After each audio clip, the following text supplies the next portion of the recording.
আসসালামু আলাইকুম। Systematic math স্কুলের পক্ষ থেকে আপনাদের সবাইকে স্বাগতম।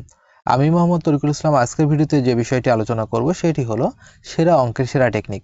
কিভাবে খুব সহজে বিভিন্ন প্রতিযোগিতামূলক পরীক্ষাতে এই ধরনের অঙ্কগুলো করা যায় সেই বিষয়টি চলুন দেখি। একটি সংখ্যা 650 থেকে যত বড়, 820 থেকে তত ছোট, সংখ্যাটি কত? সেক্ষেত্রে খুব সহজে যেভাবে সমাধান করব, প্রথমে আমরা এই যে দুটি সংখ্যা দেওয়া আছে দুটি সংখ্যা যোগ করে 2 দ্বারা ভাগ করব। অর্থাৎ 650 যোগ হলো 820, ভাগ দিব হলো, যেহেতু দুইটি সংখ্যা যোগ করলাম 2 দ্বারা ভাগ দিব। 650 আর 820 যোগ করলে আসে হলো 1470। একে ভাগ দিব হলো 2 দ্বারা। 2 দ্বারা 1470কে ভাগ দিলে আসে হলো 735। এটি হলো এই প্রশ্নের সমাধান। তাহলে পরবর্তী প্রশ্ন যেটি আছে, একটি সংখ্যা 301 থেকে যত বড়, 381 থেকে তত ছোট, সংখ্যাটি কত? আশা করি উত্তরটি আপনারা কমেন্ট বক্সে দিবেন। ধন্যবাদ বন্ধুরা ভিডিওটি দেখার জন্য। যদি ভিডিওটি ভালো লাগে লাইক কমেন্ট শেয়ার করবেন।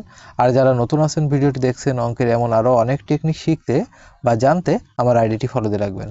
আর যারা আমার ইউটিউব চ্যানেল থেকে ভিডিওটি দেখছেন তারা আমার ইউটিউব চ্যানেলটিকে সাবস্ক্রাইব করবেন।